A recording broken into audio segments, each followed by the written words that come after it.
Well, hello everybody and welcome back to the channel. MCG here with another build. Today we are building a foster home and I said, you know what?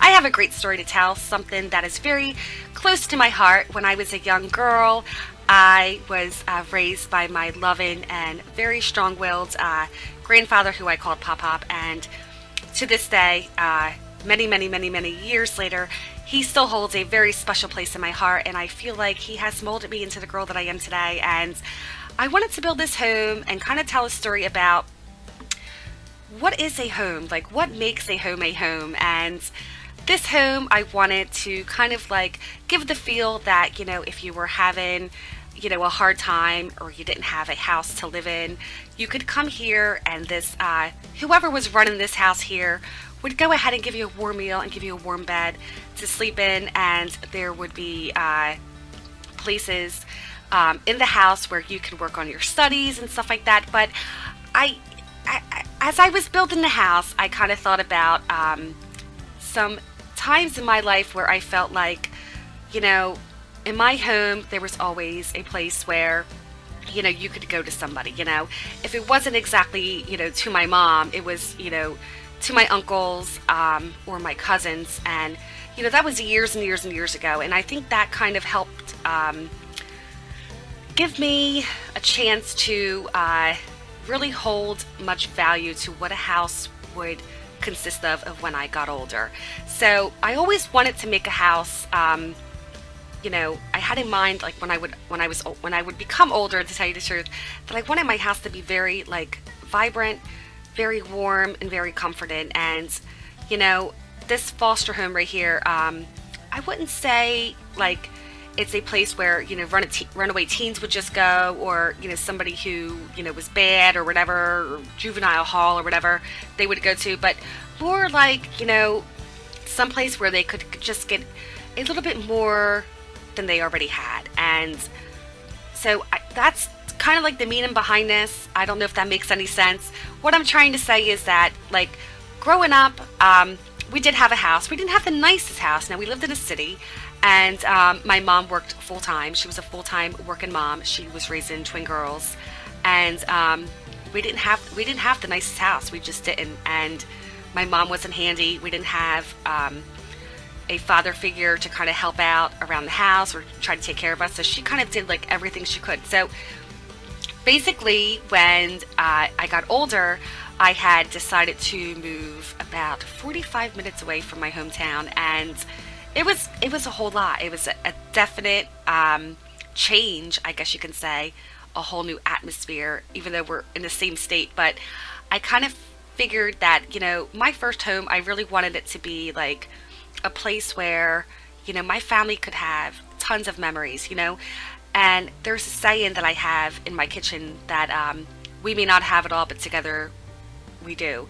And basically, you know, you don't have to have all the nice, you know, furniture, you know, up-to-date electronics, whatever you want to call it.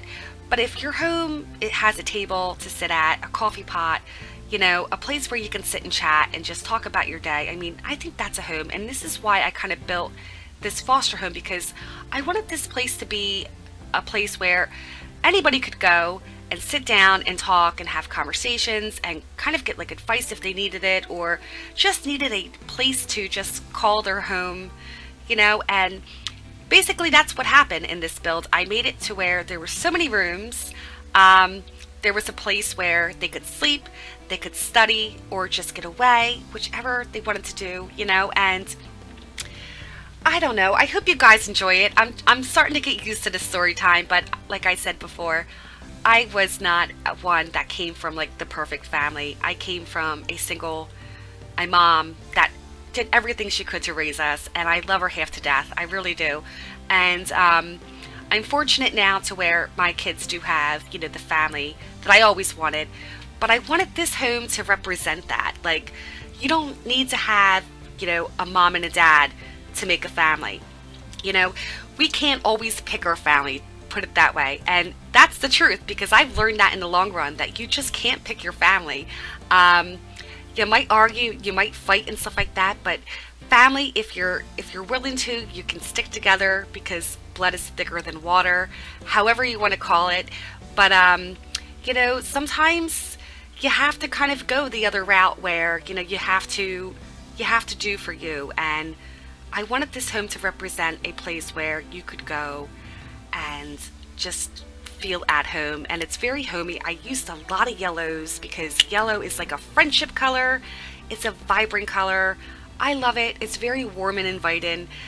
And I don't know, guys, I hope I made sense with my little story. I hope you guys like this. And what are some of your stories about, like, how your home life was when you were younger?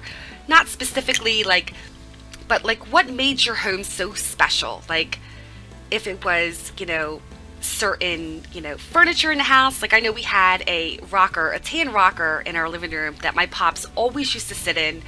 And he would tell stories, and that's the simple things. That's what the simple little memories that I remember and I hold dear to my heart, because it was not a very nice tan rocker, but it was special because it represented a very strong man who just loved his family. And so I want you guys to go ahead and tell me in the comments down below, what was one of your favorite memories in your house as a kid? Like, what was one of your, like, favorite things, one thing that you hold close to your heart? I hope in this house here that it represents a place, like I said, where people can come and just have a meal, have a conversation, have some tea. This is a long build. I'm talking now 6 minutes. I can't believe I haven't stopped yet. That's how funny it is. But yeah, we were very fortunate to live on the same block with many of my cousins. And, there is another saying in life that some things just never, they never stay the same. And unfortunately, when my pops died, a lot of our family had departed. And I was always the one in my family who kind of wanted to keep the family together. And for many, many, many years, I tried that. I really did. I did whatever it took to keep our family together. And unfortunately, it just doesn't always happen. It's not always that sappy, happy ending. And it's sad because the house that I grew up in is not the house that it is now. Like, it's not occupied by my family members or anything like that. We kind of had to, like, let that house go because the neighborhood had gotten bad and stuff like that. But one of these days, I'm actually going to build the house here on The Sims so I can kind of show you, like, the special parts of that house that I loved. But here in my house now, it's not as big as this house and it's not as gorgeous as this house, but it is very, like, I try to make it as cozy as possible. We have dreams to go ahead and do so many things to our house, but I always tell my hubby, I'm like, you know what? We have a roof over our heads. We have food on the table. We have healthy, beautiful kids, and that's all that matters. And, you kind of have to, like, accept what is. I'm dying to get a new rug in my living room. I'm dying to get a new ceiling because our house was built in 1940. So a lot of the things in our house need to be upgraded. A majority of it is, but that's just dreams, and it will come all in due time. But I love my home.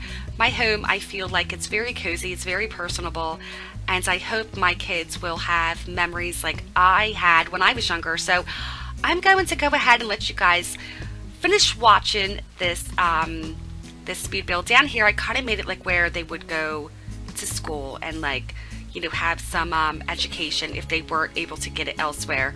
The owner of this foster home, I'm thinking, like, as a backstory, she was a teacher and her heart and soul wanted to go ahead and help young teens and young adults and stuff and young children. So she did everything she could to make this house accessible, where they can learn how to paint and they can learn about history. They can get a GED, they can get their diploma, whichever they wanted to do.